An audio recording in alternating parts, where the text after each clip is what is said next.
G'day guys, what's going on? Ange here again. Welcome back to the channel. So as you can see, I've got out my Arrma Kraton. Yes, I finally purchased one. No, it's not brand new, it is secondhand, but I believe I did get it for a good price. Did come with a few issues, but I have fixed them up for now. Did have a loose slipper clutch. So that's probably the first reason why the client thought it was broken. So I ended up just tightening up the slipper clutch and putting in some nice thread locker on the bolt there. So hopefully that holds up.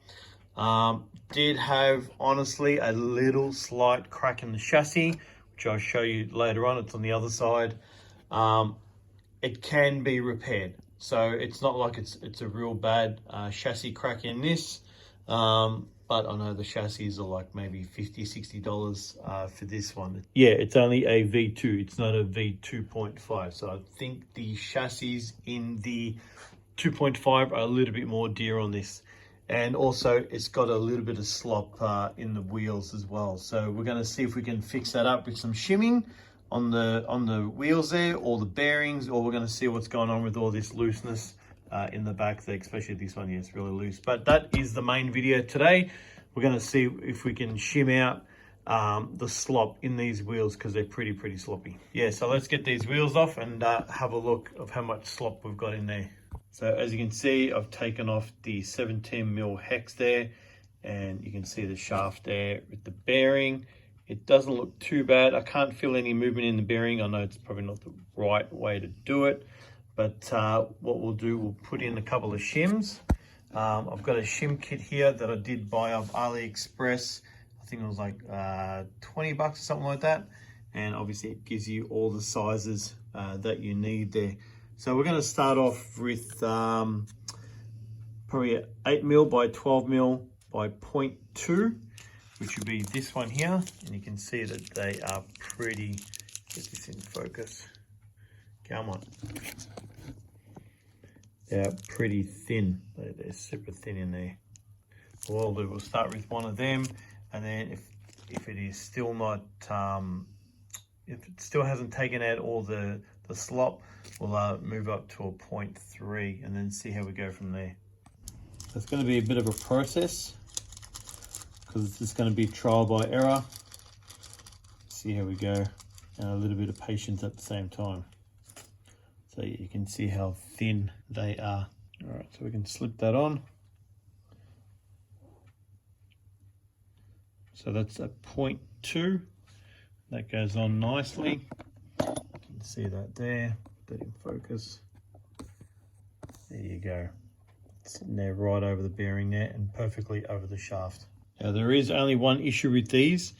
You can't go too thick on the shim, or else your holes will not line up for the pins.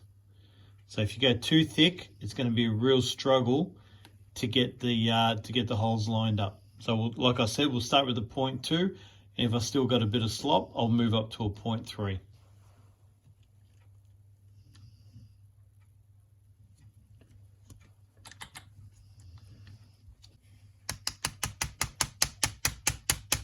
Excuse the hammering. I don't have a small little hammer with me at the moment, so that one's gonna have to do. And that went in pretty tight. Like, I'll have to check what it's gonna be like once I put this wheel on. It feels pretty solid.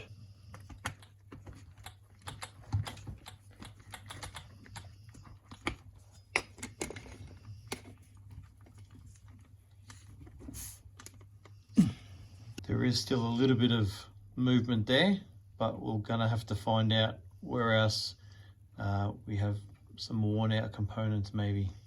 So you can still see that slop there. So I could probably squeeze in. Let me just hold these steering arms. Everything's solid there. Possibly could be the bearing, could just be the shimming. I'll see if I can squeeze in a 0.3 and we'll see what happens. All right, guys, I did fit in the 0.3 shims right there. Obviously, they're not labeled, but yes, you're gonna have to trust me on this one. It hasn't really made a big improvement, but it has made a little improvement.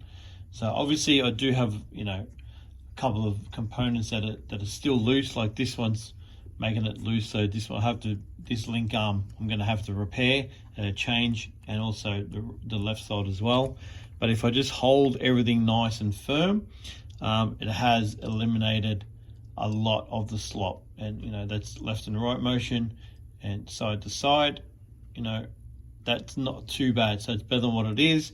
It did go in a little bit tighter, so I'm probably on borderline about that pin, pushing it through. So I did have to just use a little bit more force just with the hammer, but it is still free. Like, it's not, you know, it's not binding or anything like that. So yeah, it's pretty good. I'm happy with that. And then I'm just going to do the same process if it's needed for all the other ones. It is a bit of a time consuming process, but yeah, just to show you on the one there, do that one for now, and then obviously everything else is going to be the same for all the other ones. All right guys, we're going to leave it there. So obviously I've only done the one side. It's a little bit time consuming to do all the other ones. Gonna have to check if they do need a 0.2 or a 0.3 shim in there.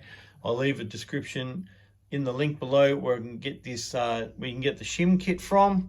But yeah, so we're just going to do that for now. You know, probably this has already been done by other guys on channels, but I'll just show you, you know, just for my sake, and just do one for my channel as well. And yeah, so we'll see how we go, guys. I'll get this all back together. We'll take it out on the next bash, and we'll see how we go.